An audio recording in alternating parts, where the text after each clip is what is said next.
Good afternoon, everyone. Good afternoon, sir. Good afternoon, sir.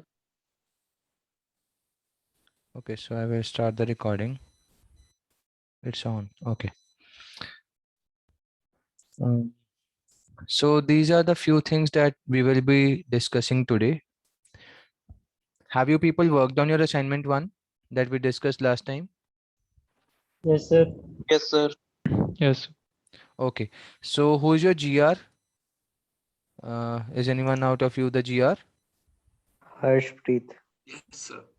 Okay. So I want the details of GR. You can email your details to me. My email ID is sahil.sharma@thapa.edu. You can find my email ID from the Thapar website also. So you can email me your email ID as well as your official email ID and your mobile number and the group along with the details, other details if you want to. So I will be sharing one link with you later on today, and I want all the details regarding all the people in your group. All the email IDs have to be filled. So everyone has to fill the email IDs in that particular link that I will be sharing. And based on that, I will be sending you Google Classroom invite, and in that Google Classroom I will be uploading assignment 1 and assignment 2, and you will be given a deadline to submit your PDFs. So make sure that you do your assignments on time and do the submissions based on the deadline. So if you have a doubt in the previous lab, you can ask, otherwise I will start assignment number 2. Sir, Any This actually, assignment, Yes, I have a doubt from Hanji. previous one. Sir, when we use power function, why we have to use float for the variables?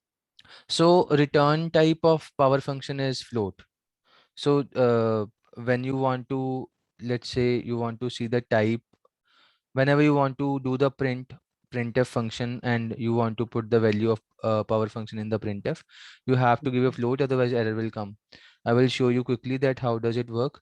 Hash include str.h, because power function is also required in today's lab, uh, for which, yeah, for the first question only. So power function has to be discussed, so let's start with that. So int main, and for using the power function I need to include the math.h.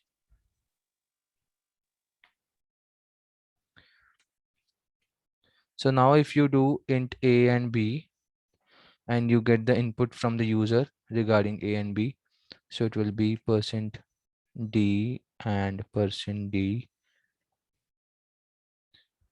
%b. So okay, so this is how we will get the values of a, b.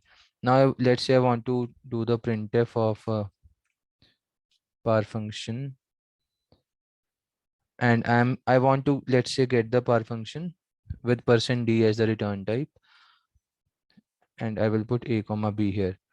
Let's say I give the input of 2 comma 2, so the answer should be technically 4, right? But Yes, sir. it will be error. Let me show you the error, what it will come. It's in front of you now. Mm.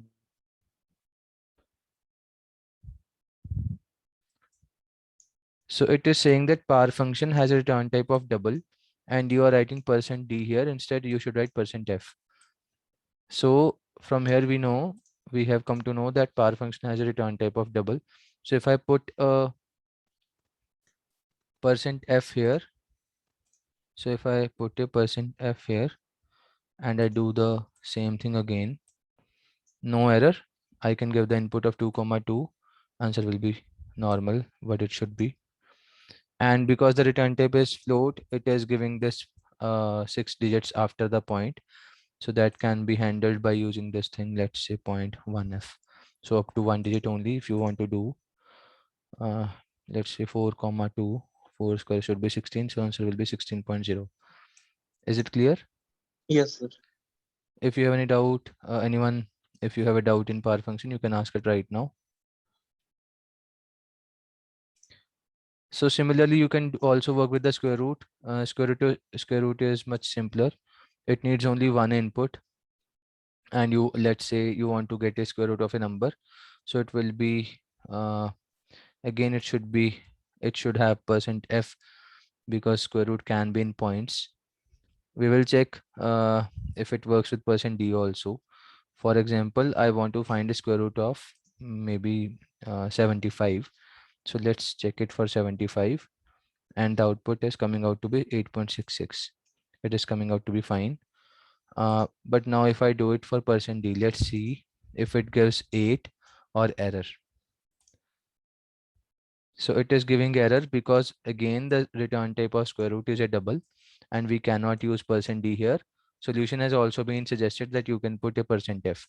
So this is a very good compiler. At least solutions are also being presented in front of you. 1 second, I have to stop it. Now put the percent f, and now I can give any number. It can be even 999.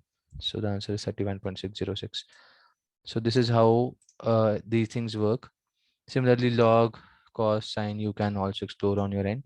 Now coming to this thing, write a program to find the quadratic equation, roots of quadratic equation for d greater than equal to 0. So how will we make that program? What should I do to get this work done? I want to print the roots of a equation. Let's say my equation is ax square plus bx1 plus c. This is my equation. X1 and x2 are the two uh, values of quadratic roots that I want to find. So ax square plus bx raised by 1 plus c is my equation. So I need to get the inputs of the ABC from the user. So for that, what I will do is I will take the values of ABC from the user, and now I will get the values through this %d, %d, %d, comma ABC with an ampersand.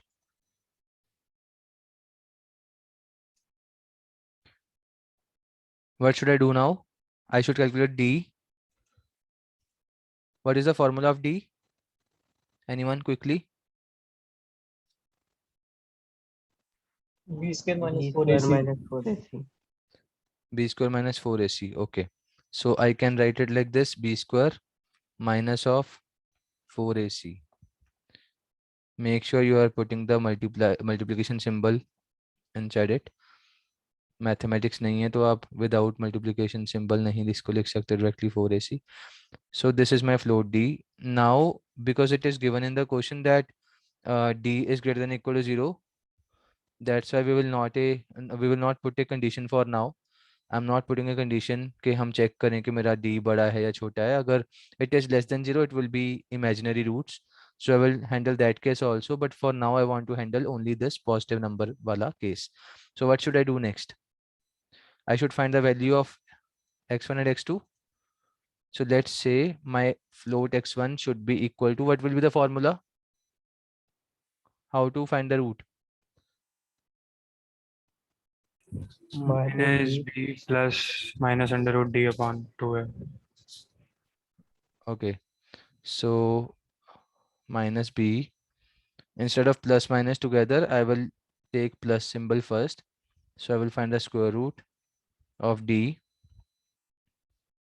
whole upon 2a. Is this fine? And on the similar lines, I can write x2 also. And in x2, the thing is that I have to just put minus sign in with it. So now I have got x1 and x2 values. I can directly now print. So printf the quadratic roots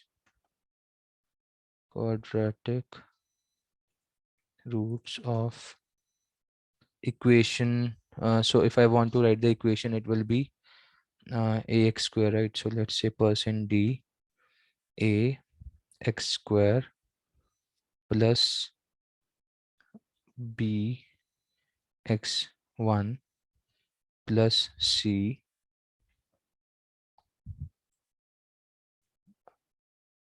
so these %d symbols will be replaced by ABC values are %f and %f, because %f are the return types of x1 and x2. So there will be 5 things here. So I will be putting 5 things after this comma. It will be a comma b comma c comma x1 comma x2. So I'm just putting this thing into my printf. So what will happen is so yeah, I cannot write on the screen. Okay, no problem. So this ABC will take the place of these 3% Ds in sequence. Okay, so ax square plus bx plus c are x1 and x2, whatever the values are, it will come in front of us. So what should be the input if I want to now give the input of ABC? What should be the inputs to get the real roots? Jaldi se batao, what should the values be? I want to write equation. If I give value as 1, comma, maybe 3 and 2. So the quadratic roots of the equation x square plus 3x1 plus 2 are -1 and -2. So this is the output that I am getting. So this is how my output is coming out to be. The quadratic roots of this equation of 1x square plus 3x1 plus 2 are -1 and -2. Is this clear? इसमें किसी को कोई doubt तो नहीं है? No, sir. Okay. So this is the case where we have this d greater than equal to 0 for this compulsory reason. But in case this is not the case and we put some values of ABC in a way that the roots are imaginary, so that case should also be handled. So to handle that, what I will do is I will put a I will put a if condition. If it is greater than equal to 0, then I want all these things to happen till printf. I want all these 3 statements to run.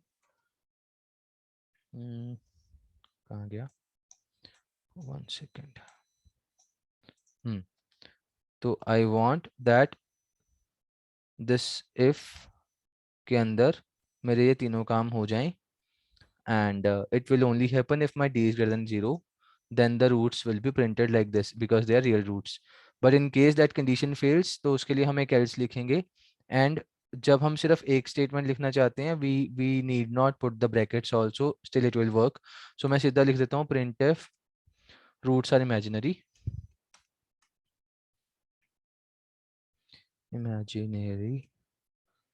So that will do the job.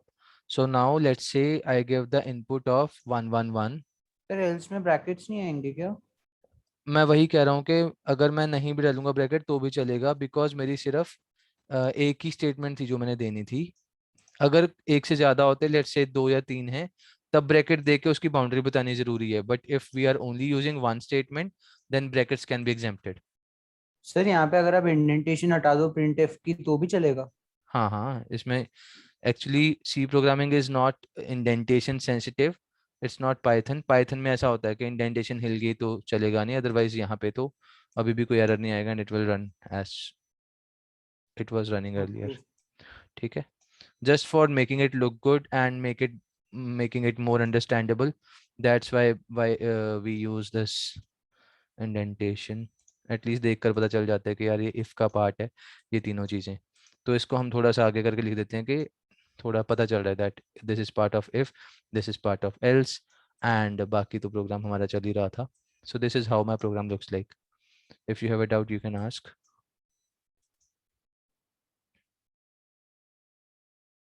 Clear है? आसान है? Sir अगर बिना bracket के अगर 3 lines लिख दें जैसे एल्स के बाद, तो सिर्फ फर्स्ट लाइन ही लेगा ना एल्स के अंदर? हाँ, एल्स का पार्ट सिर्फ यहाँ तक है. अगर ब्रैकेट नहीं डालोगे तो वो यहाँ पे खत्म कर देगा. इसके बाद तुम जो मर्जी लिखते जाओ, it will be something else. मतलब वो इफ एल्स का पार्ट नहीं रहेगा, वो इफ एल्स के बाहर आके बचा हुआ फिर वो नॉर्मल कोड चलेगा अगर आप इसके बाद कोई भी स्टेटमेंट लिख रहे हो यहाँ पे. ठीक है, तो जैसे हमने सपोज यहाँ पे मैं कर दूं a इक्वल टू a+1, तो ये जो a इक्वल टू a+1 है, this is not part of else. This will be after this process of submitting the output. printf होने के बाद एंड में जाता जाता वो a को +1 कर रहा है बस, that's it. But this is not part of else. अगर मैं इसको चाहे यहाँ पे लिख दूं तो भी this is not part of else, because मैंने ब्रैकेट में नहीं डाला है इसको। ठीक है, तो ब्रैकेट के अंदर इंडेंटेशन हम कैसे भी करें उसको फर्क कोई फर्क नहीं पड़ता, बस दिखने में अच्छा लगना चाहिए, इसलिए मैंने ऐसे बनाया है। अदरवाइज तुम इसको चाहे सिंगल लाइन में कर दो, मतलब अगर तुम ऐसे लिखोगे तो भी इसमें कोई गलत नहीं है, मतलब वो अपने आप सेमी कॉलन पे उसको समझ जाएगा कि ये एक लाइन खत्म हो रही है, उसके बाद अगली लाइन यहाँ पे है, तीसरी लाइन यहाँ पे है। तो मतलब वो अपने आप this C compiler is intelligent enough to make sure that मुझे सेमी कॉलन पे लाइन खत्म करना है एंड अगला लाइन शुरू करना है। ठीक है, any other doubt in this program? No sir. ठीक है, let's come to this one now. Let's say I want to look into this \n t and b, so I will quickly make this program. कुछ नहीं करना, printf लिखेंगे 3 बार। Let's say I want to print hello world and let's keep it without space. तो without space मैं लिख रहा हूँ, तो it will be hello world as it is. Let's say मैं यहाँ पे एक न्यू लाइन डाल देता हूँ because I want कि अगर अगला printf आ रहा है तो वो पीछे वाले से थोड़ा अलग शो करे अगली लाइन में जाके। तो मैं क्या कर रहा हूँ, पहले वाले मैंने कोई चेंज नहीं करा, but in second one I am making the change of \b, in third one I am making this change of \n, and in fourth one I am making the change of \t. So these were the 3 things that I wanted to discuss according to the question. \p का मतलब होता है backspace, it works similar to what we have on keyboard. \n का मतलब होता है new line, that we already know, we have used it multiple times. \t is tab, so multiple spaces will be given in this. So let's run this and see that what are the different outputs. जो ये वाले \n है, this is only for the purpose of getting a very good output. तो मैं in fact यहाँ पे 2 कर देता हूँ ताकि ये मेरे थोड़ा दूर दूर आए सारे, आपस में ज़्यादा चिपके ना। So this is my output. So initially मेरा hello world ऐसा था, but then I used double new line, तो इसके बाद उसने न्यू लाइन में यहाँ पे लेके गया, बट बिकॉज वो डबल था तो वो एक बार और लेके गया, तो इसलिए बीच में एम्प्टी लाइन आ रही है हर बार। ठीक है, 3 मतलब हर बार बीच में स्पेस है। This is normal hello world, but if I used \b after the O, तो यहाँ पे वो ओ को उड़ा दिया उसने, बैकस्पेस से उसने क्या किया, बैकस्पेस ने इस ओ को डिलीट कर दिया। ठीक है, एंड वो बचा हुआ word is hello world, and then I have put \n here. This looks like this. After hello, new line has been inserted, and then tab has given me multiple spaces. To be precise, 3 spaces in this particular compiler. The space can be maybe 4 or 5 depending on whatever the compiler is. Generally 3 होता है, तो tab में इसने 3 spaces डाल दिए।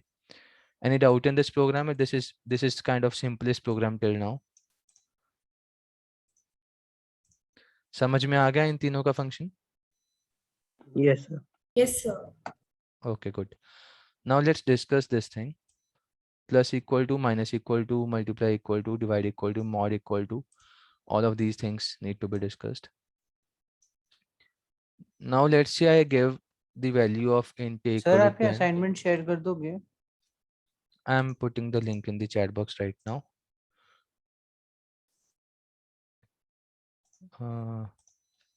Okay, so I've shared the link. You can take it Thank you, from sir. there. So now I was discussing this plus equal to.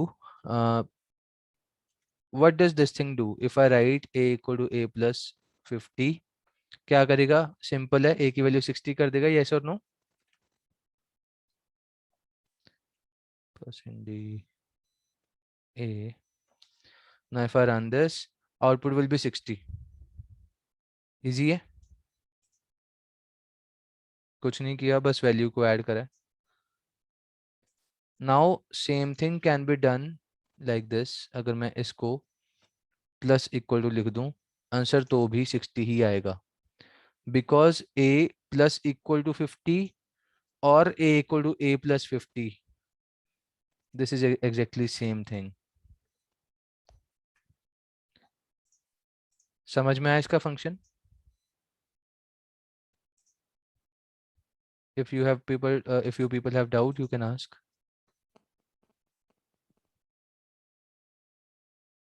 Am I audible? Yes, yeah, Yes, you sir. are clear. No doubt, no doubt. No doubt. Okay. So if I do this thing now, a minus equal to 50, it means I will come back to my original value of a and the value will be back to 10, right? उसने update किया, यहाँ पे 60 मिला, but then again I did subtracted 50 to get the value back to 10. Now if I do this, a multiply equal to 5, or maybe let's say 50 only. So answer will be 500 because initially 60 हुआ, minus 50 करके 10 पे आया, 10 into 50 is 500, so the output will be 500. Easy है? Yes, sir. Now I will do this, divide by 50, again back to 10. आसान है, समझ में आ रहा है ना? काफी आसान है, ये कोई मुश्किल तो है नहीं. a की वैल्यू यहाँ पे हमने 60 की, इस लाइन में हमारा वैल्यू came back to 10, इस वाली लाइन से my value became 500, and in the end by dividing by 50 value back to 10. इतना तो सब आसान है. Now a कौन सा रहेगा, मॉड कर लेते हैं. Mod equal to, let's say 2. What will be the output? 0. 0, क्योंकि 10 को डिवाइड बाय 2 करोगे तो रिमाइंडर 0 आएगा, इसलिए आउटपुट 0 आ गया. Okay, so keeping this thing aside, I don't want to do the mod now, but let's say I want to do this thing, this function, and I want to do it with, let's say 10 only. Does anyone know that what does this function mean? What 10 is to the this? power 10. अगर ये power होता, sir ये bitwise operator है ना, हाँ, bitwise अगर और it is XOR operator, it is bitwise XOR operator. अगर ये पावर फंक्शन होता, फिर हम वो POW वाला फंक्शन क्यों लगा रहे थे बार बार? फिर तो हमें चाहिए नहीं था वो, अगर हमारा इससे काम बन जाता. In C programming, this particular function is bitwise XOR. Can anyone tell me the functionality of bitwise XOR? How does it work? Sir ये बिटवाइज मतलब उस नंबर दोनों नंबर्स को बिट्स में कन्वर्ट करके देन एवरी बिट को compare करता है, उनमें एक्सक्लूसिव और ऑपरेशन लगाता है, देन एक नया नंबर आता है. एक्सक्लूसिव और फंक्शन कैसे काम करता है?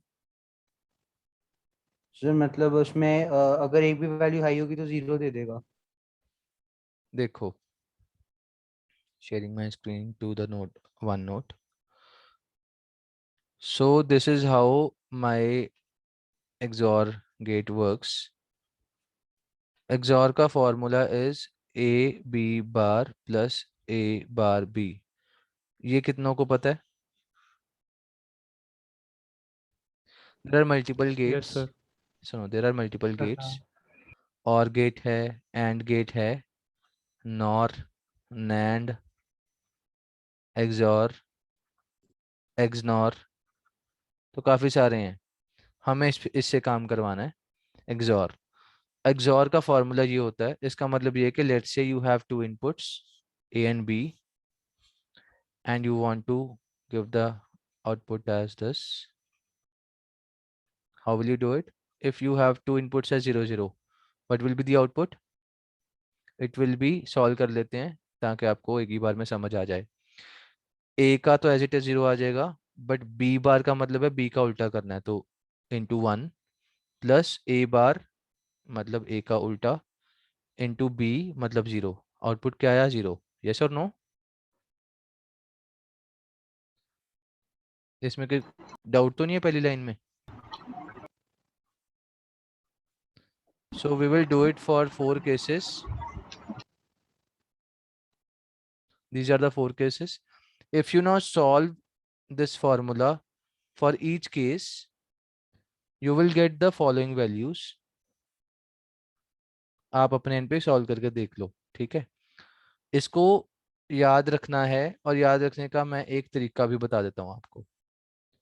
सिंपल वे है, जब भी मेरे बिट्स ऑपोजिट हैं आउटपुट विल बी 1, जब भी मेरे बिट्स सिमिलर हैं आउटपुट विल बी 0।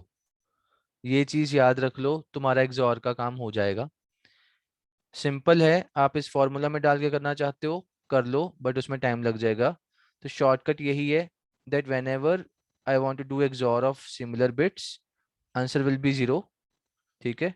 अगर 1 1 का या 0 0 का मैं XOR कर रहा हूँ, आंसर मेरा 0 आएगा हमेशा, रूल है। क्यों? क्योंकि आप इस फॉर्मूला में वैल्यू डालोगे तो आपको वो 0 ही देगा।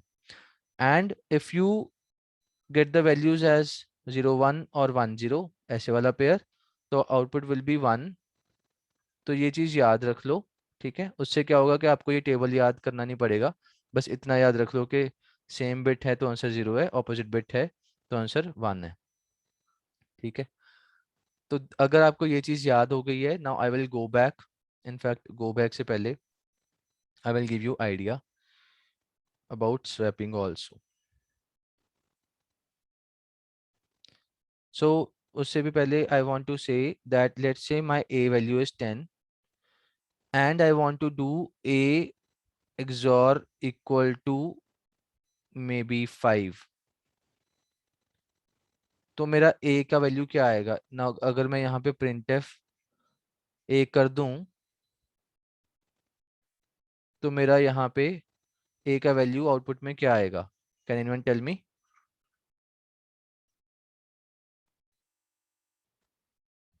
int a 10 था, फिर मैंने लिखा a XOR इक्वल टू 5 और फिर printf।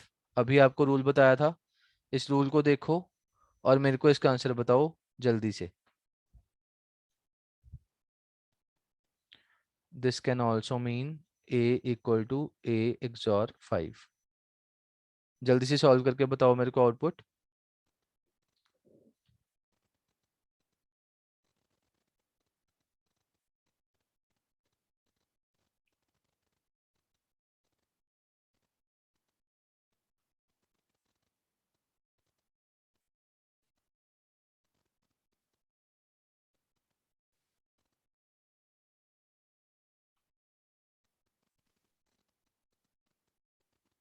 हाँ जी, हुआ किसी का?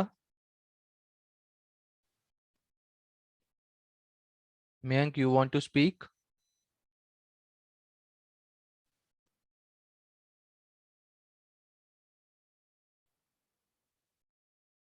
कैसे करेंगे? Because my operation has to be in bitwise. Bitwise का मतलब है I have to convert this 10 into binary form. तो इसको मैं 1010 लिख सकता हूँ, एंड सिमिलरली 5 वाले को मैं बाइनरी में ऐसे लिख सकता हूँ 0101। यस और नो? जी कैसे सर लिखोगे आप? अरे सर यार, हमें कन्वर्ट करना नहीं आता, अभी आता नहीं है? ओके, सुनो, बिल्कुल बेसिक से कर रहे हैं। ठीक है सुनो, बड़ा आसान है। सपोज मुझे ये काउंटिंग है मेरी 0 1 2 3 4 5 6 7 8 9। ये तो सबको पता है कि ये मेरे डेसिमल नंबर होते हैं, ठीक है। डेसिमल नंबर मतलब बेस 10। जो हमारी नॉर्मल काउंटिंग है उसमें 0 से लेके 9 तक के डिजिट होते हैं। यस और no? Sir yes sir. Now I want to convert it into binary. Binary में कन्वर्ट करने के लिए I will have to bring it to base 2। मतलब क्वेश्चन आपको ये आ सकता है, let's say you want to convert 5 of base 10 into its binary equivalent, ठीक है। ऐसा कुछ क्वेश्चन आया तो you will solve it like this is the formula, this is the technique. इसको थोड़ा ध्यान से देखना। I will divide it by 2 and I will keep check about the quotient and reminder. I will divide it by 2 जब तक मेरा quotient 0 नहीं हो जाता, ठीक है। नाउ 5/2 क्वोशंट क्या आएगा? 2, रिमाइंडर 1। यस और no? Yes sir. Now again I will use this 2, latest वाला क्वोशंट यूज करेंगे। 2/2 1 and 0। Yes or no? Yes, sir. This 1 will be used 1/2 quotient 0 remainder 1। Yes or no? Yes sir. जब हमारा यहाँ पे 0 आ गया तो रुक जाओ और रिमाइंडर को नीचे से ऊपर जाके लिख दो as it is 101 is my output. ये मेरा 101 आएगा। बॉटम टू टॉप लिखना है, रिमाइंडर लिखना है। समझ में आया हुआ क्या है? Yes sir. ठीक है। Now you have this in front of you, do it quickly for 13 को करो solve and find the binary equivalent of 13। जल्दी से करके बताओ मेरे को ये वाला टेक्निक लगा के।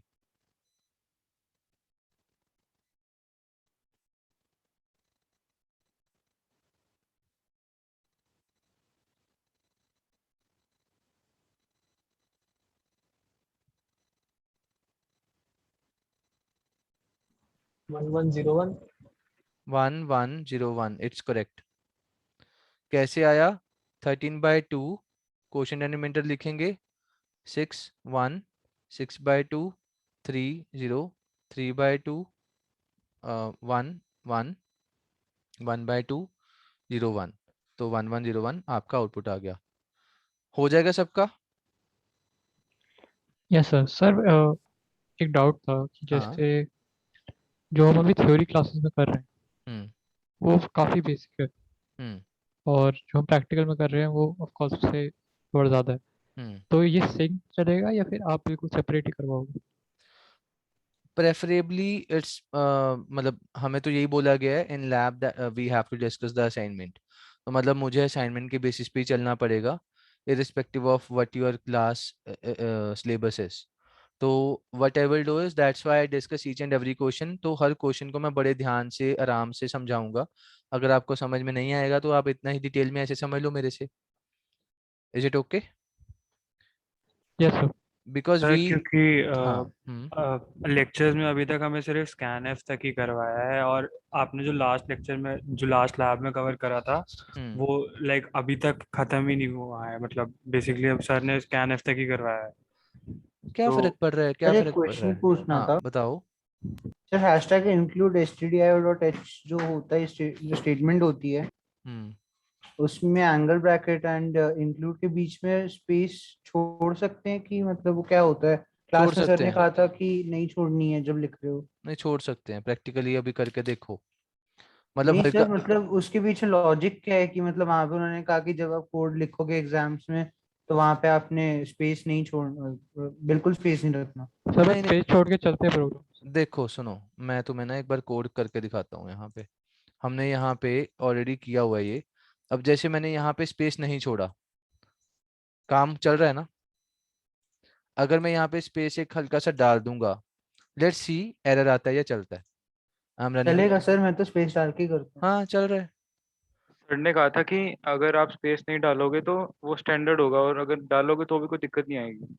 हाँ मतलब practically when you can check, you can verify on your end that it's okay अगर आप एक आधा स्पेस बीच में डाल भी दोगे। एक्चुअली देखो स्पेस तो यहाँ पे भी डालना बनता नहीं है, देखा जाए तो काम तो मेरा फिर भी हो ही जाएगा।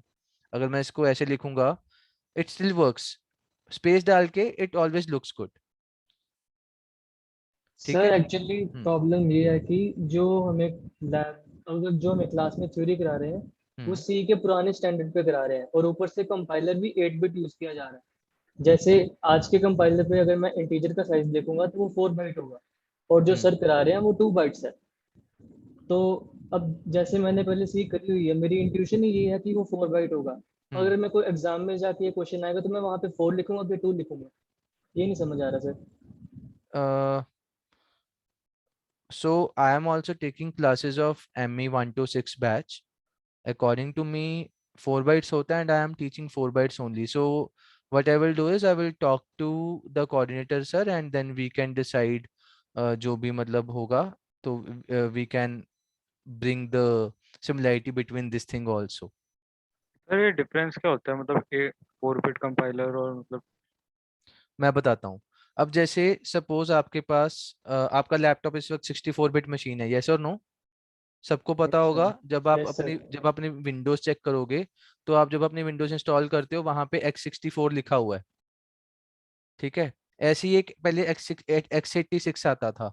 इसका मतलब ये है आपके जो x64 मशीन है इसमें मेरा जो वर्ड साइज है वो 64 बिट का है, और जो मेरा x86 है इसमें जो मेरा वर्ड साइज है वो 32 बिट का है। अब मैंने यहाँ पे एक टर्म यूज करा है word size, right. And word size means जब हम कोई भी वेरिएबल, मैंने बताया था लैब में, इफ आई से इंट a इक्वल टू 5, तो जब हम कोई भी वेरिएबल ऐसे करके डिफाइन करते हैं, within that RAM some space is given to that variable और वो 5 सेव करेगा। ये जो एक बॉक्स है, मिनिमम 1 बॉक्स ऑफ रैम, इसको हम कहते हैं वर्ड साइज। ये वर्ड होता है, this is word of my RAM, एक सिंगल वर्ड, एक single box is my word of the RAM, and this exact thing is called word size. तो इट डिपेंड्स आपका प्रोसेसर किस साइज का है। सो जनरली जैसे 64 बिट मशीन्स पे हम काम करेंगे तो उसमें हो सकता है कि आपका कभी कभी इंट 64 बिट के हिसाब से 8 बाइट भी रिटर्न कर दे अगर आप अपनी मशीन पे इंस्टॉल कर रहे हो। But it also depends, suppose आपने dev cpp इंस्टॉल किया एंड देन अब dev cpp अगर आपने x86 वाला किया, फिर मैंने बोला 32 बिट होता है, इसके हिसाब से तो आपका इंटीजर का size it will be 4 byte only, because it is equal to one word size of the RAM, ठीक है। एंड अगर आपका सॉफ्टवेयर ही x64 हुआ, in that your int will be 8 byte. But जो भी स्टैंडर्ड बुक्स हैं, maximum standard books give this as the size of int. Int is always 4 bytes theoretically. When we give a question, we expect that the student should write 4 byte only in the int size. ठीक है, तो जो भी standard size है मैं आपको पहले ही बताया था हूँ। So when we say you have to find the size of int, in fact there is a question in today's assignment also. You have to print the size of int, you have to print the size of char, long int, double, float, तो इन सब का आपको size print करवाना है। Int का size and float का size is 4 bytes, char is always 1 byte. अब bytes का जब मैं कह रहा हूं इसका मतलब है कि इनको कितनी स्पेस मिलती है रैम में। 1 बाइट का मतलब है उसको 8 बिट मिल रहे हैं, ठीक है, तो 8 बिट में ही अपना पूरा करेक्टर लिख देगा। Long int and double both of them has 8 byte of size. So I will prove it to you. Give me just 5 minutes. I will come to this question and I will prove it to you that these sizes are the standard sizes. In fact, let me quickly do this function, this program first, so that हम ये वाला अभी के अभी solve कर दें. Duplicate, okay. Hash include stdio.h int main. So I want to print the size, so मैं एक int size ले लेता हूँ, एटलीस्ट मैं हर बार उसको साइज को अपडेट कर लूंगा प्रिंटिंग के टाइम पे। So my size should be equal to, एक साइज ऑफ नाम का फंक्शन होता है, you need to remember this. अब देखो यहाँ पे जब मैंने ये साइज लिखा तो ये साइज ऑफ नीचे लिखा आ गया कि साइज ऑफ लिखना चाहते हो, तो साइज ऑफ एक कीवर्ड है। वर्सेस अगर मैं चलो मैं दोबारा लिखता हूँ, शायद ये दोनों आ जाए। हाँ, लुक केयरफुली, यहाँ पे यार ये फिर चला गया। साइज मेरा लोकल है, लोकल का मतलब लोकल वेरिएबल, लोकल का मतलब होता है कि जैसे मैंने यहाँ पे इंट साइज लिखा है, so it is giving, it is considering this as a local variable that means that within this bracket area, तो जितना भी इसका स्कोप है फॉर दिस पर्टिकुलर फंक्शन, तो जो ये मेरा साइज लिखा है मैंने, ये मेरा एक लोकल वेरिएबल है, ठीक है। Versus if I want to write size of function is a keyword, तो यहाँ पे लिखा आ गया, आपको हिंट पहले ही मिल गया कि साइज ऑफ फंक्शन यूज कर लो। तो साइज ऑफ इंट, इसको प्रिंट करवा लेते हैं, printf %d। सर मैं सेमीकोलन डालना होगा? हाँ मैं डाल देता हूँ, बस एक सेकेंड। साइज, ठीक है, ये हो गया मेरा इंट का। इसको मैं इनफैक्ट एक न्यू लाइन कर लेता हूँ सो दैट एवरी टाइम वो अलग अलग साइजेस प्रिंट करवाए। तो मैं सबका अलग अलग कर लेता हूँ अब। जैसे सबसे पहले इंट का साइज आएगा, फिर कैर का आएगा, फिर ले लेते हैं जी हम फ्लोट का, then we will take long int, then we will take double. तो दीज आर द 5 थिंग्स जिसका मैं साइज चेक करना चाहता हूँ। I have use this function of size of. काफ़ी सिंपल है, बहुत सिंपल प्रोग्राम है। I am writing int size as one variable. मुझे पता है कि मुझे साइज चाहिए, तो मैं उस वेरिएबल को एक इंट रख लेता हूँ, क्योंकि मुझे पता है साइज मेरा 1 2 3 4 5 6 7 8 ऐसा कुछ आएगा, तो वो नंबर ही होगा, तो मैंने उसको इंट रख लिया। ठीक है, तो size of integer will be 4 byte, तो वो आउटपुट में पहले 4 देगा, अगली लाइन में 1 देगा, फिर it will be 4 again, 4 1 4 and then 8 8। Let's verify the result कि ये 4 1 4 8 8 दे रहा है। This is 4 1 4 8 8। ठीक है, तो what we were discussing is that integer has 4 byte size, it's 4 byte in front of you, char is 1 byte, float is 4 byte, long int and double both are 8 bytes। ठीक sir है, हाँ जी। एक बार ये data types और इनकी ranges explain कर दो ना। अभी बताता हूँ यार, एक सेकंड दो बस। Coming back to the one note, range की भी बात अभी कर लेते हैं। Good question. अब देखो, there are 2 types of numbers, signed numbers and unsigned numbers।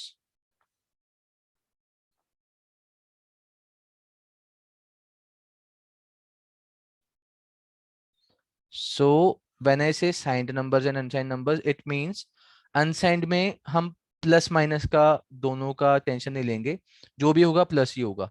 तो 0 से काउंटिंग शुरू करेंगे, and whatever the sizes, let say मेरा इंटीजर छोड़ो, चलो कैर का एग्जांपल लेते हैं, कैर छोटा होता है। सो कैर इज ऑफ 1 बाइट, मतलब 8 बिट है ना, it is 8 bit long. So it means that it will go up to 2 to the power whatever the size is. So in case of character, it is 2 to the power 8 minus 1. So this is the range of my character in unsigned numbers. 0 to 255 is the range of characters। ठीक है, तो ये इसका range है। Similarly इसी चीज का range अगर मैं साइंड नंबर में देखूं, it will B divide by 2। Why? Because in signed numbers मुझे माइनस का भी ख्याल रखना है, तो वो -128 टू +127 होता है। ये आपने शायद क्लास में भी देखा होगा। मतलब उसको कैर के साथ लिंक करना और फिर समझ में आ जाएगा। ये आया कहाँ से? ये आया 2 रेज़ पर 8 था ना मैक्सिमम, तो 2 रेज़ पर 8 -1 कर लो और माइनस कर दो से लेके, दिस इज रेंज, और may be you can write यहाँ से लेके 2 रेज़ पर 8 -1 -1। अब ये थोड़ा सा कॉम्प्लेक्स लग रहा है फॉर्मूला दिखने में, पर इतना है नहीं। और ये आया कहाँ से, मैं अभी बताता हूँ। आपको याद होगा, आपको क्लास में एक स्लाइड आई होगी जिसमें you must have seen 2's complement of a number वाली स्लाइड थी। 2's complement of a number वाली स्लाइड थी, एंड वहां पे आपके सामने लिखा हुआ था -8 -7 -6 -5 4 3 2 1 0 एंड देन 1 2 3 4 5 6 7। ये एक स्लाइड थी आपके सामने बनी हुई। ठीक है, and in that particular slide इनके सामने उनके नंबर भी थे, that how do we write -8 of decimal into binary form. तो वहां पे -8 को हम 1000 लिखते हैं, -7 को हम लिख सकते हैं जी, इट विल बी 111 1100। ठीक है, इट इज 1001, और इसमें -6 हम लिख सकते हैं। एक्चुअली एक फॉर्मूला होता है, उसको 2's कॉम्प्लीमेंट निकालना होता है, जो भी नंबर है। अब देखो 2's कॉम्प्लीमेंट की स्लाइड थी, उसमें क्या था कि कंसेप्ट ये था, अगर आपके पास सपोज 6 है +6, तो it can be written as 110, yes और नो।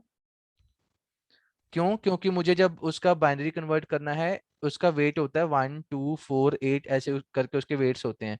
तो 2 + 4 मेरा 6 होता है, तो 110 करके मैं 6 लिख सकता हूँ। 1 second Pulkit, you have raised hand, give me 1 second, I am discussing one small point।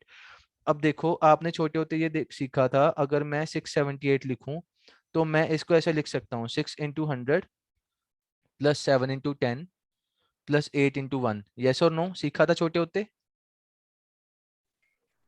Yes, sir. Can I write this thing same thing as 10 raised per minus 10 raised per 0, 10 raised per 1 and 10 raised per 2? क्या मैं इस चीज को लिख सकता हूँ ऐसे weights को? Yes, sir. तो वही चीज तो मैंने यहाँ पे लिखी है, जो ये वेट्स हैं। अगर मैं कह रहा हूँ कि मुझे 6 को कन्वर्ट करना है और मैं कह रहा हूँ कि मेरा 6 होता है 110, तो ये एक्चुअली वेट्स वही हैं, 2 रेस पर 0, 2 रेस पर 1, 2 रेस पर 2। उसमें 10 के वेट्स थे, इसमें 10 रेस पर 0 था, 10 रेस पर 1 था, 10 रेस पर 2 था। ये वेट्स होते हैं। वैसे ही अब यहाँ पे बाइनरी के वेट्स होंगे, इट विल बी 2 रेस पर 0, 2 रेस पर 1, 2 रेस पर 2। इनको आपस में मल्टीप्लाई करवा के ऐड करवा दो, तो 2 2s are 4 into 1, 4 into 1 plus 2 raised per 1 is 2 into 1 plus 2 raised per 0 is 1 into 0 is 0। तो 4 plus 2 equal to 6। इजी है। Yes, एक sir. बार दोबारा बता दो। सुनो, अगर मुझे काउंटिंग लिखनी है जीरो को, ये मेरा 0 डेसिमल है, मुझे इसको बाइनरी में लिखना है और बाइनरी में भी लिखते हुए I have to keep it 4 bytes, तो मैं इसको 0 0 0 0 लिख सकता हूँ। क्यों? क्योंकि 0 तो 0 ही होता है। अब यहाँ पे 10 पर 0 से मल्टीप्लाई कर दो इसको, तो it will be 1 into 0 equal to 0। और यहाँ पे 2 रेस पर 0, 2 रेस पर 1, 2 रेस पर 2, 2 रेस पर 4। ये एक्चुअली आपकी क्लास का सिलेबस है। यू मतलब आई वाज थिंकिंग दैट आपको डेसिमल टू बाइनरी कन्वर्जन करवा दिया होगा अब तक क्लास में, तो ये डेसिमल टू बाइनरी कन्वर्जन की बात कर रहा हूँ मैं। सर क्लास में नंबर सिस्टम से शुरू नहीं करवाया। नंबर सिस्टम अभी करवाया ही नहीं है बिल्कुल भी। No sir. Okay, no problem. एक थोड़ा सा बस एक आइडिया ले लो, मैं जितना सिंपल हो सके उतना सिंपल करके करवा रहा हूँ। छोटा एग्जांपल लेते हैं। 66 को I can write it as 6 into 10 to the power 1 plus 6 into 10 to the power 0। yes or no? Yes, sir. Now can I write 10 of binary? ये 10 66 was base 10। Now can I write this 10 of binary into this form, 1 into 2 to the power 1 plus 0 into 2 to the power 0। सब same है, बस base अलग हुआ है। yes or no? Yes, sir. इस चीज को अगर मैं सॉल्व करूंगा तो मेरा आंसर कितना आएगा? 2। And this 2 is actually base 10।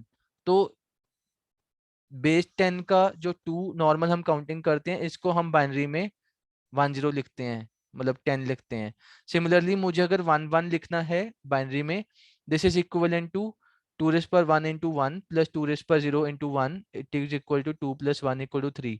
तो ये मेरा डेसिमल का जो 3 होता है उसका रिप्रेजेंटेशन 11 होता है।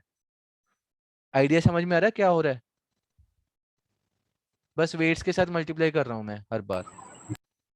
ये इसके वेट्स हैं, 2 to the power 0, 2 to the power 1, जैसे यहाँ पे 10 to the power 0, 10 to the power 1 था।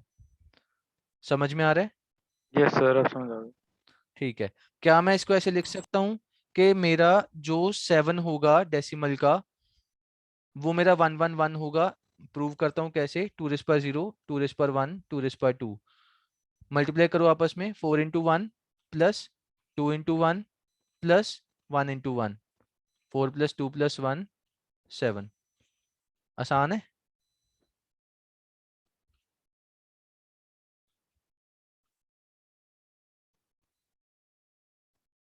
Any doubt in this? No sir. No, sir. Okay, good.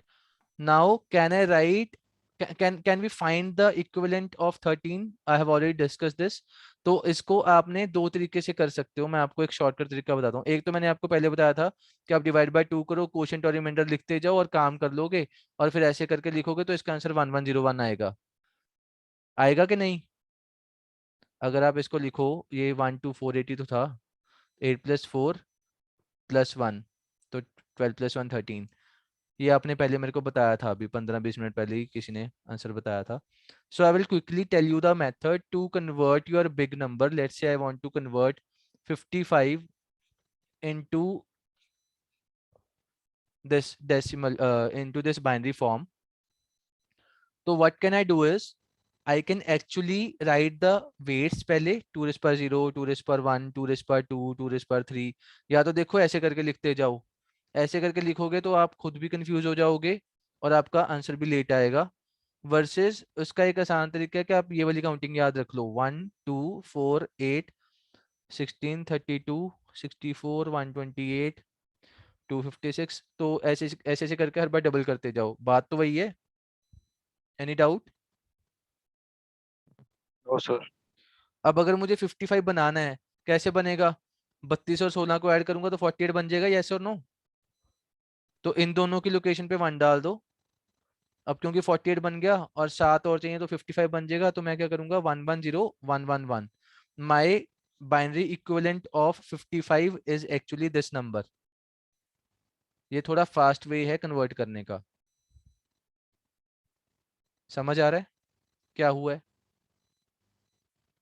मुझे ऐड तो करना आता ही है ना। 32 + 16 48 होगा, +7 55 होगा, खत्म कहानी। 8 नहीं यूज करना था तो उसको 0 से मल्टीप्लाई करवा देंगे। आसान है। Yes sir. Yes sir.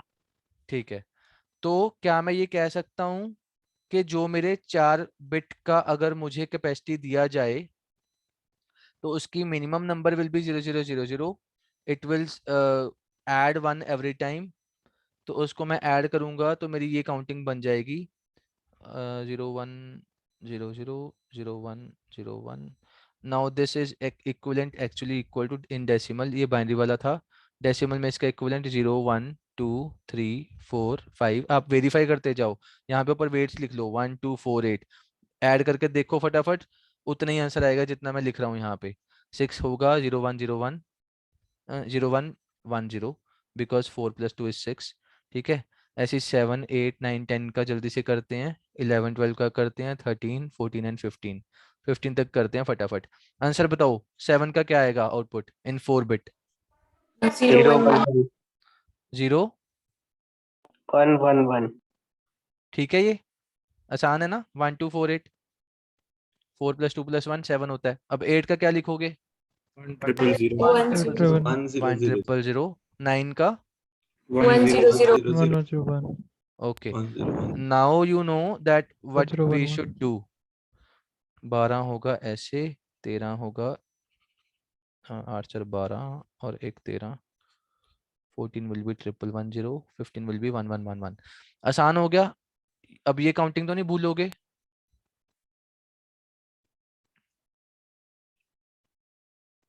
No sir. हो जाएगा सबका? Yes sir. सर। ठीक है, गुड। अब मैं अगर इसको बोलूं कि ये मेरे सारे पॉजिटिव नंबर थे। अब देखो यहाँ पे मेरे पास कैपेसिटी थी 4 बिट की और मेरी रेंज क्या आई है, 0 से लेके 15 तक की आई है। अब इससे ज्यादा तो कोई चेंज नहीं हम कर सकते, 15 से आगे 16 तो नहीं जा सकते, यस और नो? 4 बिट में तो नहीं जा सकते। अगर मुझे अब 16 लिखना है तो 16 कैसे लिखेंगे? 16 का आउटपुट बताओ। 10000। 10000 कैसे आया? 1 2 4 8 16। गुड। हो जाएगा ये सबका? ये now can I say that अगर मेरे 4 बिट हैं तो मेरी रेंज है 0 to 15। आसान है। तो इसको मैं ऐसे लिख सकता हूँ 0 to 2⁻4 - 1। यस और नो? Yes sir. अगर मेरे यस सर। 8 बिट्स होंगे तो my range will be 0 to 255 because my range will be 0 to 2⁻8 - 1। 2⁻8 करके देखो 256 ही आएगा। हो जाएगा ये? Yes sir. Similarly 5 bits का range will be 0 to 31 because it will be 0 to 2⁵ - 1। चलो अब ये तो हो गया। अब जितना भी मैंने ये डिस्कस किया ना ये अनसाइंड है। This is unsigned. अनसाइंड मतलब मैंने यहाँ पे माइनस नंबर तो लिया ही नहीं, मेरे हमेशा 0 to 15 0 to 255 0 to 31 हमेशा पॉजिटिव नंबर की बात हो रही है। अब मेरा क्वेश्चन है to you that if I want to work with a negative number, how will I represent -3 in binary? -3 है base 10, what will be the equivalent in binary. इसके पीछे एक बड़ा सिंपल सा कंसेप्ट है, पहले वो कंसेप्ट सीखते हैं। Concept is that you have to find 2's complement of a number. 2's complement of a number is negative of that number. मतलब ये पहली बात तो कॉम्प्लीमेंट क्या होता है, ठीक है, सबको ये लग रहा होगा कि क्या लिख दिया ये, 1's complement 2's complement, मतलब अभी तो 2 लिखा है, पर 2's complement का फॉर्मूला क्या होता है? 2's complement का फॉर्मूला होता है 1's complement plus 1. This is the formula of 2's complement. 2's complement equal to 1's complement plus 1. अब ये 1's complement 2's complement बड़ा कॉम्प्लेक्स सा हो रहा है, तो इसको थोड़ा सॉल्व करते हैं। 1's complement का मतलब है, अगर मैंने निकालना है सपोज 1's complement ऑफ 3, ठीक है, 3 इन बेस 10, तो सबसे पहले तो मैं लिखूंगा 3 को बाइनरी में। 3 का बाइनरी क्या होता है? 1 1 1 1, ठीक है। तो इसके दो तरीके हैं 1's complement निकालने के, या तो क्योंकि अब ये 1 लिखा है तो इसके सिर पे 1 1 डालो और माइनस कर दो। 1 1 मतलब 1 minus 1 will be 0, 1 minus 1 will be 0, तो 1's complement of 3 is actually 0 only, ठीक है। 1's complement of 3 is 0। या फिर इसका एक और तरीका था, क्योंकि मुझे पता है मेरा जो 3 होता है वो 1 1 होता है, तो 1's complement के लिए हम डायरेक्टली इसका हर बिट उल्टा कर देते होते हैं, फ्लिप एवरी बिट, तब भी आप 1's complement निकाल सकते हो, ठीक है। मतलब ये कि अगर आपका नंबर था 101, या तो आप इसको हर किसी को उल्टा कर दो, 010 बन जाएगा, या फिर आप इसको 111 में से माइनस कर दो, तब भी 010 बनेगा। आंसर सेम आ रहा है दोनों केसेस में, तो what ever suits you you can do it. आसान मेरे हिसाब से ये वाला है, फ्लिप एवरी बिट, ठीक है। जब भी आप हर बिट को फ्लिप कर दोगे, और मतलब इनिशियली अगर 1 1 था उसको फ्लिप करके 0 0 लिख दिया, तो इट इज 1's complement, ठीक है। बट कंसेप्ट पता होना चाहिए, ये फ्लिप करने का कंसेप्ट आया कहाँ से, इसलिए मैंने आपको ये कहानी बताई है, दैट उसके सिर पे 1 1 डाल दो। तो इससे एक और कंसेप्ट निकल के आता है, if I want to find 3's complement और 5's complement और 7's complement, कोई भी ऑड नंबर का कॉम्प्लीमेंट है अगर, रूल इज सेम, उसके सिर पे वो नंबर लिखो और बचे हुए को माइनस कर दो। तो 5's complement में 55 में से 11 माइनस होगा, 7's complement में 77 में से 11 माइनस होगा। 11 मतलब वो मेरा जो ऊपर 3 को मैंने 11 बोला था, बाइनरी में 11 is equivalent to 3 of decimal.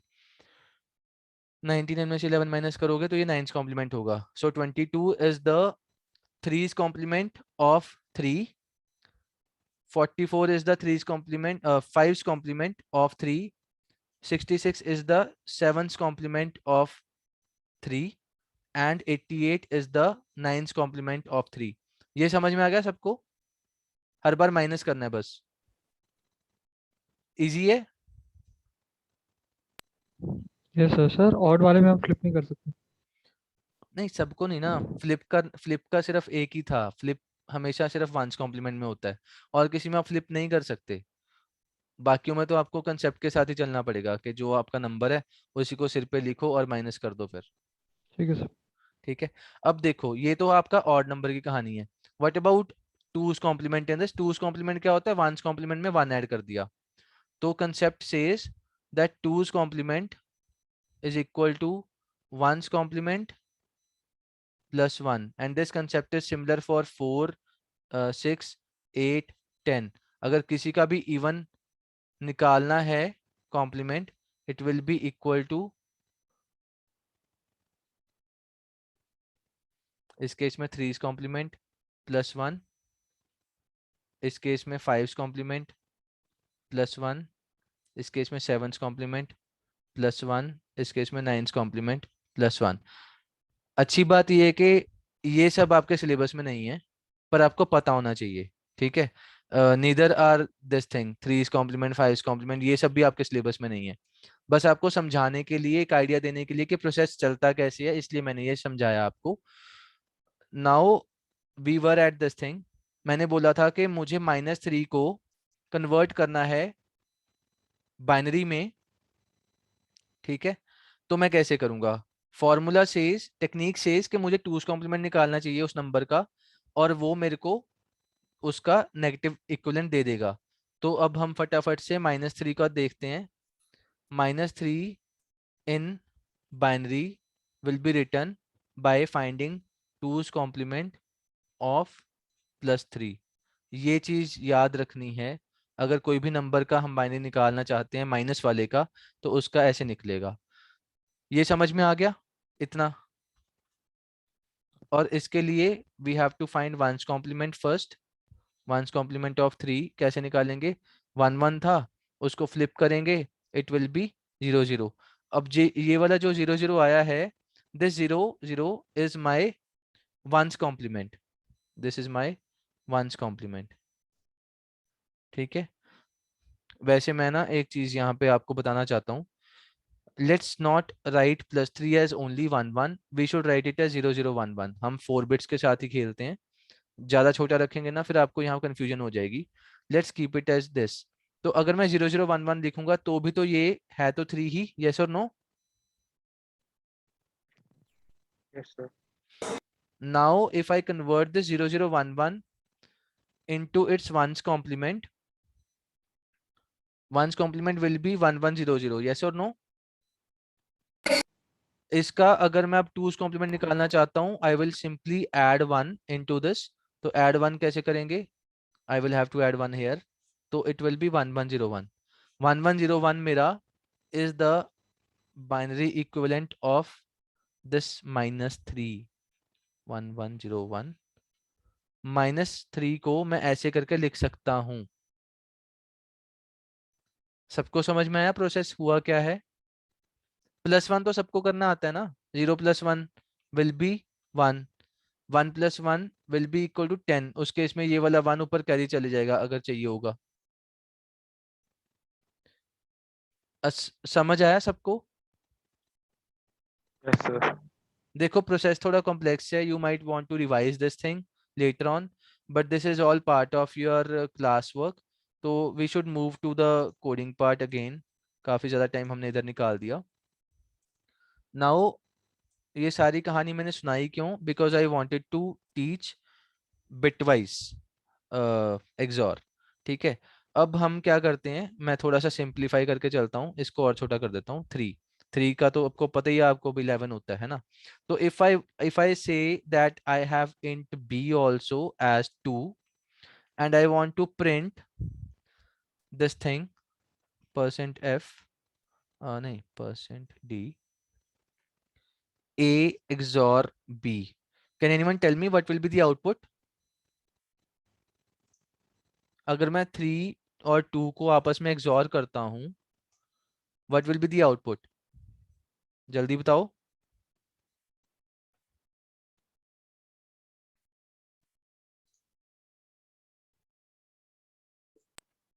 Sir हमें कितने बिट्स कंसीडर करने हैं? मिनिमम 2 तो करनी पड़ेंगे ना इस केस में। इस केस में मिनिमम रखो, हमें तो आंसर से मतलब है। 0 0 1 0। देखो इसको हम सॉल्व करते हैं। मैं कह रहा हूँ 3 और 2 को हमने XOR करना है। ठीक है। तो 3 और 2 को जब हम XOR करेंगे, it will give me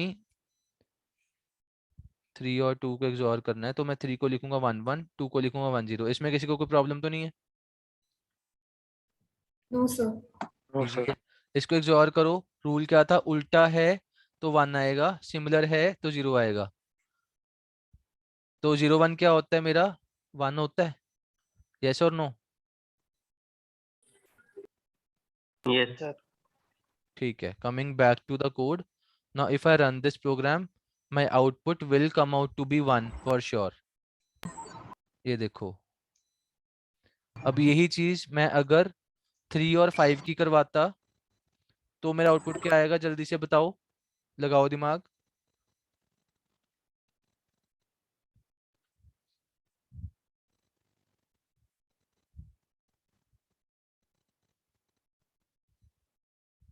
one zero one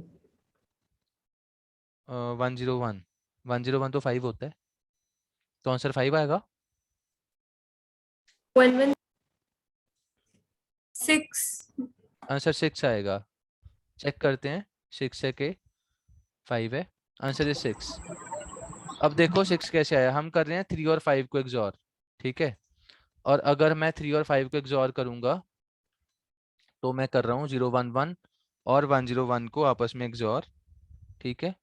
XOR करेंगे तो ऑपोजिट का 1 है और इसका 0 है, इसका मतलब ये 6 ही तो हुआ। इजी था। Yes sir. Yes sir. Okay, now let's come to the assignment. हम ये इतनी चीज़ें क्यों सीखी? I wanted to discuss this thing. मुझे ये स्वैपिंग का प्रोग्राम करवाना था और स्वैपिंग में मेरे को XOR लेके आना था, इसलिए मैंने XOR की तरफ थोड़ा स्टेयरिंग घुमाया था। तो हम पहले स्वैपिंग देखते हैं क्या होती है, क्यों करनी है और कैसे करनी है। सो swapping का मतलब ये है when you are given a program to swap two numbers, it means that initially you might have 5 and 3 in A and B, but final answer should be this, इसमें 3 इसमें 5।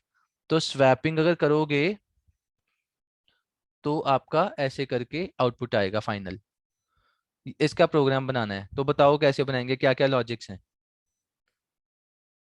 सर थर्ड कंटेनर यूज कर लेंगे। Third variable use कर लेंगे। Container मत बोलो यार, बच्चे डर जाएंगे साथ वाले, और वैसे भी कंटेनर नाम की कोई चीज नहीं होती सी में। सो coming to the programming part, तो हम ये करते हैं कि 3 और 5 को चलने देते हैं। अब मैं इसको A, B इनिशियल लिख लेते हैं कि इनिशियली क्या थे दोनों A और B। तो इनिशियली मेरा अगर मैं रन करूं तो 3 और 5 मेरा आउटपुट आ रहा है, but I want the output as 5, 3। तो अब मुझे एक प्रोसेस यूज करना है जिस प्रोसेस में I have to swap the values. So can I write it as int temp. मैं एक टेम्प वेरिएबल ले लेता हूँ ऊपर, तो मैं इसको थोड़ा और छोटा ही कर लेता हूँ यार। A equal to 3, B equal to 5, and temp variable which I want to use. So let it be temp equal to A equal to B, and B equal to temp. And now I will print the value of A and B. Check the output. It is 3 5 and 5 3. मैं एक new line डाल देता हूँ so that it is better when it prints. Check this output. Swap हो गया। See the process. करा कुछ नहीं है, बहुत सिंपल है। जो मेरा A के पास 3 था उसको पहले टेम्प में डाल दिया, A को रीराइट कर दिया 5 के साथ, और B टेम्प में जो A3 डाला था वही 3 हमने वापस B में डाल दिया, हो गया स्वैप।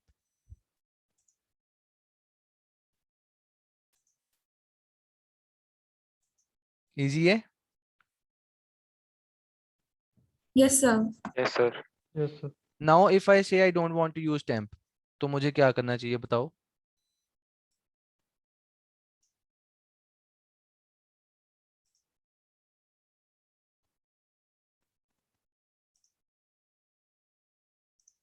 जल्दी बताओ।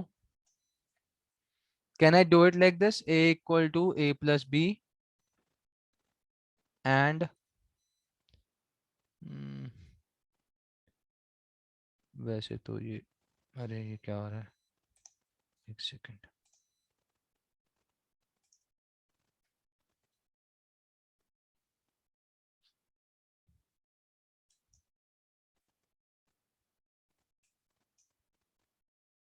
अच्छा इंट मेन, चलो ठीक है। B equal to A minus B and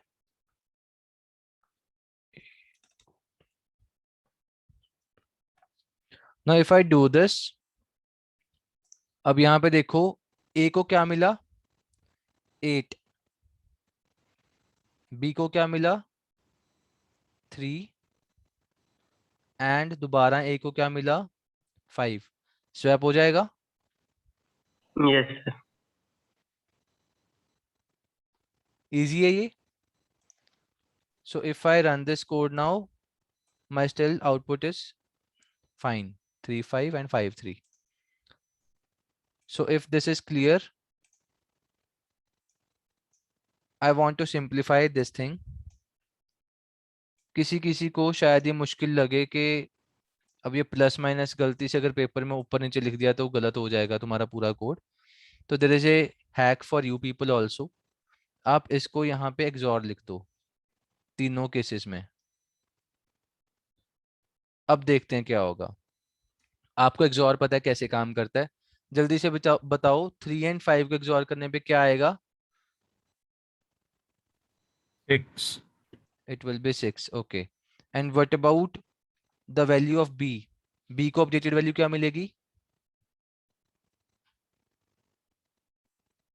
क्योंकि यहाँ पे जो आपका 6 आया है वो वाला 6 अब यहाँ पे इस लाइन में यूज हो जाएगा। तो आप 6 और 5 को आपस में एक्सॉर करो तो आपको क्या मिलेगा? 3 मिलेगा। Yes sir 3। और एंड में दोबारा से जब आप एक्सॉर करोगे your 6। Answer will B, it will not be 6। आपको 6 तो यहाँ से मिल गया था ऊपर से, तो 6 और 3 को एक्सॉर करो आपस में, it will B 5। Yes sir 5। ठीक है, तो हो गया स्वैप, काम खत्म। समझ आ रहा है क्या हो रहा है ये? 1 second, I will copy this code, refresh the page, paste it, now run. Yes, swapping is done. समझ आया क्या हुआ? Yes sir. Easy है। Now I will use one more small thing जो हमने पीछे सीखा था। Can I write this A equal to A XOR B as A XOR equal to B? Yes or no? Yes sir. Similarly यहाँ पे भी मैं ये चीज लिख सकता हूँ B equal to A XOR B only for XOR A और B का फर्क नहीं पड़ता कि कौन आगे पीछे आ रहा है। अगर आप 1 को 0 के साथ XOR करोगे या 0 को 1 के साथ करोगे, answer will be 1 only. Yes और नो? तो फॉर दैट पर्पस यहाँ पे मैं इसको XOR इक्वल टू लिख सकता हूँ, B XOR equal to A आएगा यहाँ पे। तो if I write this as B XOR equal to A, what I mean is I mean it as B equal to B XOR A. Just for the XOR वाला purpose, I can switch it. ठीक है, ये वाली line समझ आई कि ये क्यों लिखी है ऐसे करके? If you have a doubt you can ask. मैंने यहाँ पे 7th नंबर पे लिखा हुआ था B equal to A XOR B. Yes or no? ये B equal to A XOR B था, but I am saying आप किसको ऊपर नीचे लिख रहे हो फर्क नहीं पड़ता XOR के टाइम पे, इसलिए B equal to B XOR A भी लिख सकते हो। That's what I am saying. ठीक है, तो इसी चीज को मैं ऐसे करके लिख सकता हूँ। एंड सेम यहाँ पे भी A equal to A XOR B will be equal to A XOR equal to B, ऐसे भी लिख सकते हो, स्टिल फाइन। स्वैप वाला हो जाएगा।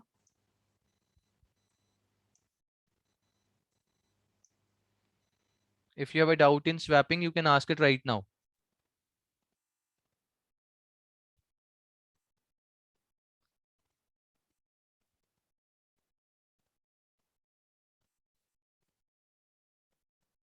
No doubt. Okay, now let's discuss these two things. These two I want to discuss. बाकी तो हमने नियरली करा ही हुआ है, तो 6 और 7 में कवर कर लेता हूँ, 10-15 मिनट है अपने पास। So I want to discuss shift left and shift right operator. बहुत आसान है, और ये क्या होते हैं इसके ऊपर थोड़ा देखते हैं। Coming back to the one note. So when I say shift left, इसका मतलब ये है, let's say I have this number of 1 1 which is 3। Actually 3 है, 3 को मैंने 1 1 लिखा, पर मैंने इसको बोला लेफ्ट शिफ्ट हो जा बाय 1 बिट। लेफ्ट शिफ्ट का मतलब है कि आप अपने बिट्स को, बिट मतलब इस नंबर को अगर आप ये लिखते हो 3 लेफ्ट शिफ्ट 1 ऐसे करके, अगर आपने कमांड दी, इसका मतलब है कि आप इस नंबर को पहले तो बाइनरी में लेके जाओगे, फिर इस नंबर को आप एक बिट से लेफ्ट शिफ्ट कर दोगे, तो इट विल बिकम 110। मतलब हुआ क्या है, अगर 11 था तो ये इधर आया, ये वाला इधर आया, और यहाँ पे जो जगह बनी तो यहाँ पे 0 आया नीचे, और ये ऐसे आ गए। इसलिए my 3 left shift 1 will become this number which is actually equal to 6. समझ में आया हुआ क्या है? इजी है? Yes, Yes, sir. sir. So initially if you had 0 1 1 and you shift it by 1 bit, it became 1 1 0. And similarly if you shift your 11 or this 1 1 which is equally initially equal to 3, अगर आप उसको 2 से shift करोगे तो it will become 1 1 0 0. Yes or no? 2 की jump अब तो 2 की जगह बन जाएगी तो 0 0 फिल कर देंगे हम. Yes or no? Yes, sir. So this 11 was 3 but now this 1 1 0 0 is equal to 12. अगर आप इसको सॉल्व करोगे 1 1 0 0 is actually equal to 12. 1 2 4 8 8 plus 4 is 12. तो यहां से हमें ये पता चलता है लेफ्ट शिफ्ट 1 का मतलब है I M multiplying my number with, थोड़ा सिंप्लीफाई करके लिखता हूँ जनरलाइज करके. So if I say n left shift 1 I want to multiply my number of n by 2 raised power 1. whatever the number is written here वही number आपका इस power में आएगा. So the general form of this, इसको भी थोड़ा और generalise कर लेते हैं. n left shift m, the formula says I have to do this thing. समझ में आया हुआ क्या है? एग्जाम्पल था, मैंने लेफ्ट शिफ्ट 1 किया था तो मेरा आंसर 6 हो गया था एंड लेफ्ट शिफ्ट 2 किया था तो मेरा आंसर 12 हो गया था. कैसे हुआ? इस फॉर्मूला में डालो n into 2 to the power m, तो 3 into 2 to the power 1 is equal to 6 and 3 into 2 to the power 2 equal to 12. यही तो है.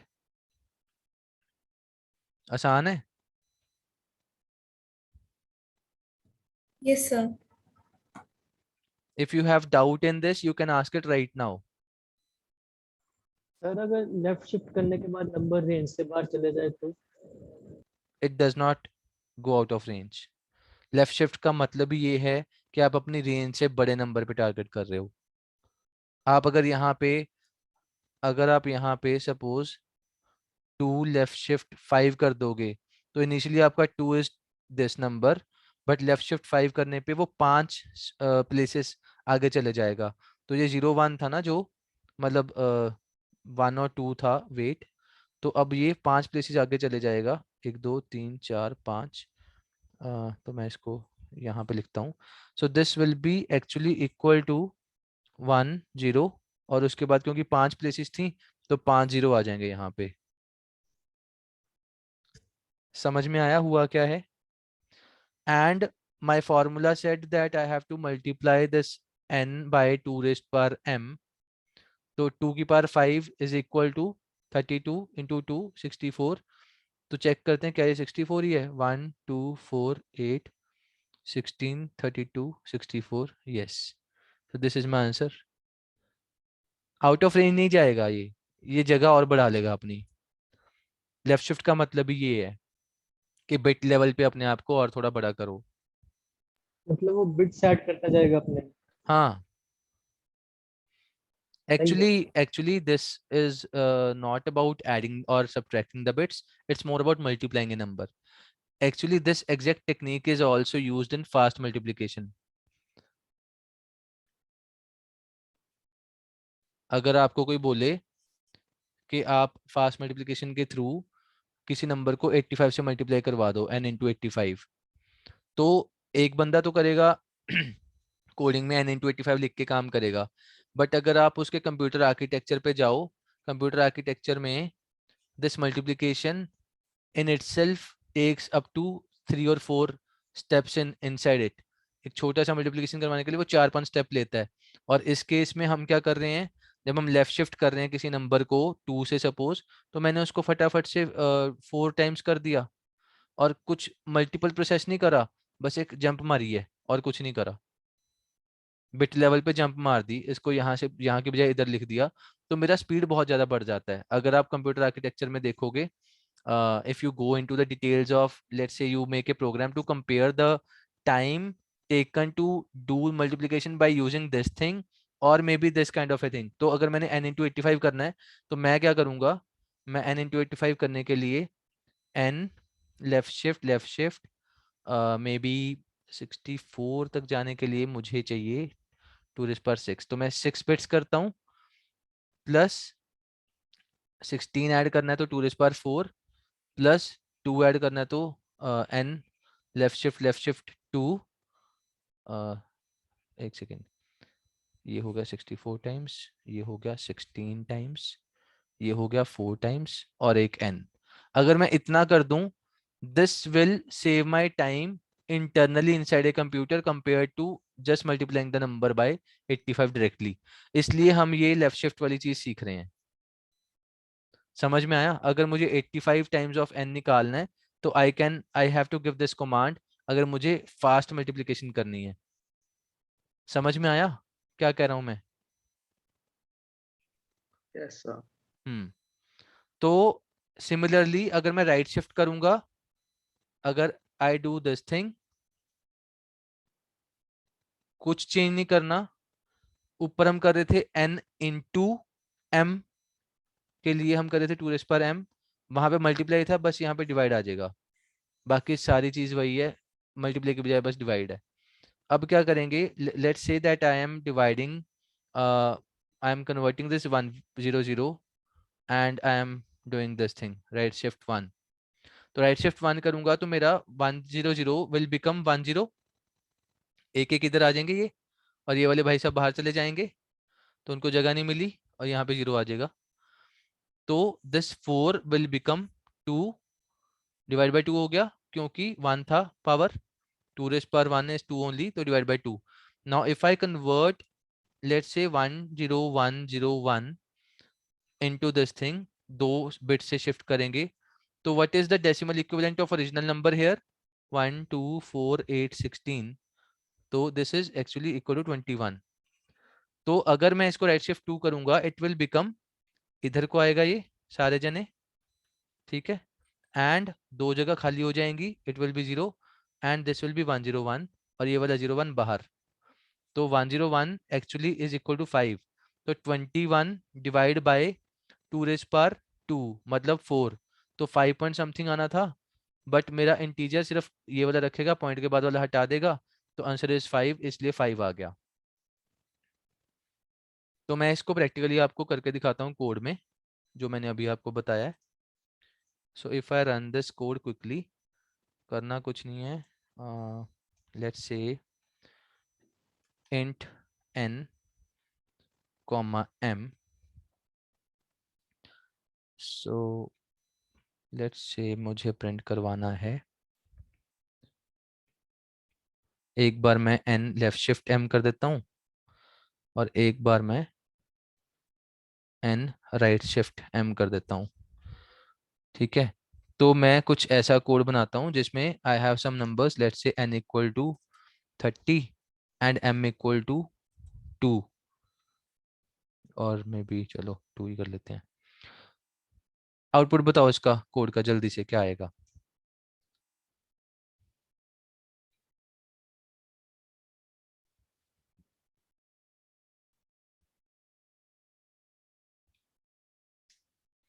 लेफ्ट शिफ्ट करता है multiply, what will be the output? ये वाला part 120 first. 120 and what about this one?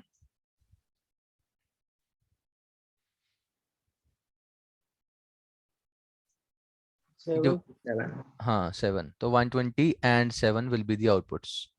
Easy हो गया?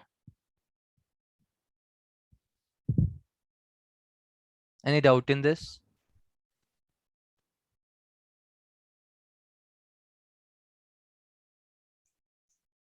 बताओ जी। No sir. Okay, so one last thing for today's lab, only 5 minutes are left and this is actually 5-minute job only। करना कुछ नहीं है, हम क्या करेंगे, हम इवन नंबर ऑड नंबर का प्रोग्राम बनाते हैं। Let's say my number is equal to, input ही करवा लेंगे बंदे से, let's say I take the input from the user, %d %n and I want to make a code for even odd number। So if condition लगाएंगे, मैं समझाता हूँ if कैसे काम करता है, पर वैसे शायद देख के समझ आ जाए। रिमाइंडर चेक करें कि भाई अगर मेरे को डिवाइड बाय 2 करके रिमाइंडर मेरा 0 आ जाए तो this number is even number, and अगर वो चीज नहीं ट्रू होती देन मेरा output should come out to be odd number.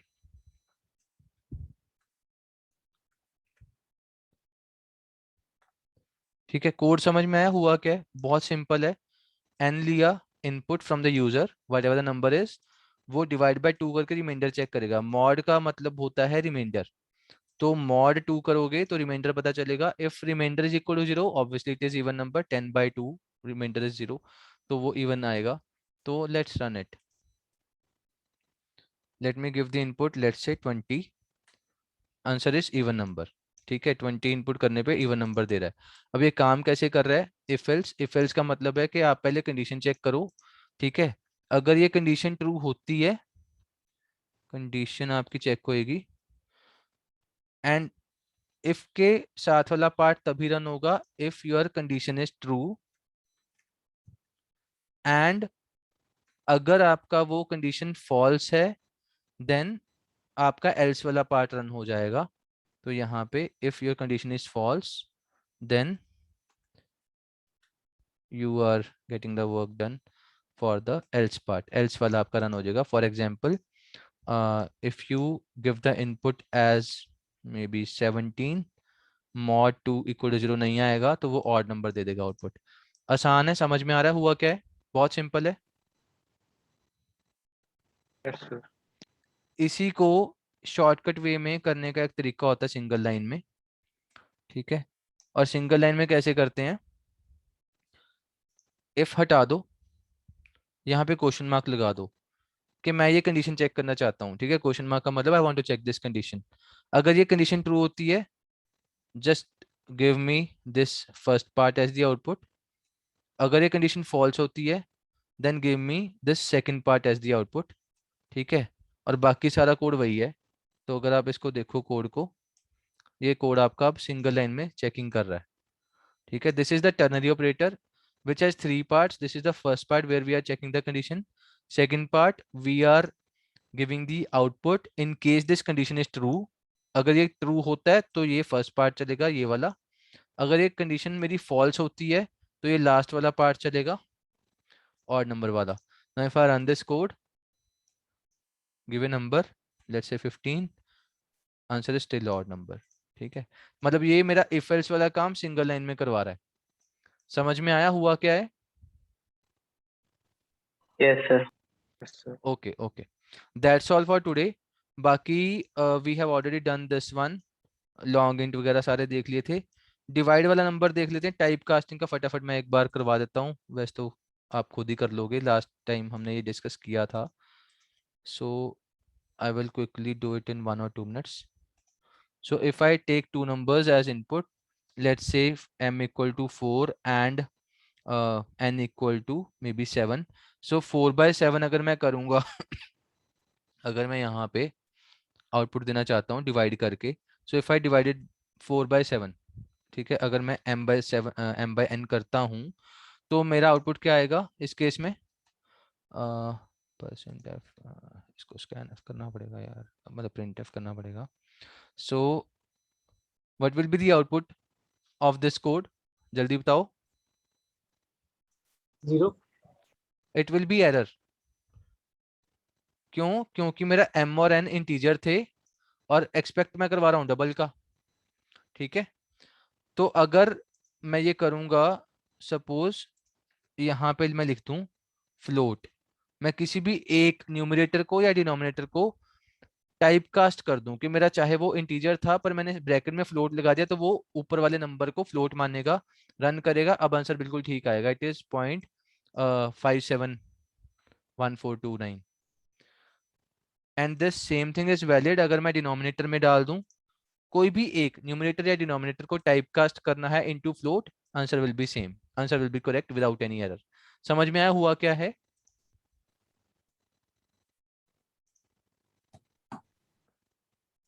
इसको टाइप कास्टिंग कहते हैं. That we have this initial number as integer, but I have converted this into a float number by putting this bracket. ठीक है? So Yes, sir. that's all for today. We have discussed this one also, typecasting. We have discussed this part. Size of हो गया, ternary हो गया, left shift, right shift हो गया, swapping हो गया. So we have covered all the 9 questions. Last question we will do later on. जब आपको pointer करवाया जाएगा, we will do this then only. First 9 programs are done. Okay, that's all for today. Sir Yes. Sir PDF कैसे बनाना है जैसे assignment 1 का? सो क्या PDF बनाने के लिए कुछ नहीं, बहुत सिंपल है. आपके पास पीडीएफ अगर आप बनाओगे तो जैसे वर्ड फाइल आपके पास, तो आप क्या करो, जैसे फर्स्ट क्वेश्चन का पूरा क्वेश्चन स्टेटमेंट लिखा, आप कोड का यहाँ पे स्क्रीनशॉट डालो, फिर आउटपुट का स्क्रीनशॉट डालो. उसके बाद सेकंड क्वेश्चन शुरू कर लो, सेम क्वेश्चन लिखो, screenshot and then question number 3. तो उस वर्ड फाइल को एंड में पीडीएफ बना लो, ओके सर. डॉट पीडीएफ करके सेव कर लेना. That's it. ठीक है सर ओके सर अपनी मेल आप एक बार चैट में डाल दो. My email ID is this, sahil.sharma. काफी आसान है, ऐसे याद कर लो यार. sahil.sharma@thapa.edu. ठीक है, thank you sir. Okay. Sir एक बार फिर से मेल करनी है. क्या कह रहे हो? सर आपको असाइनमेंट कैसे मेल करनी है? I will discuss that with the GR. वो आपको बता देगा. ठीक है, okay. That's all for today. Thank you. I'm ending the session now.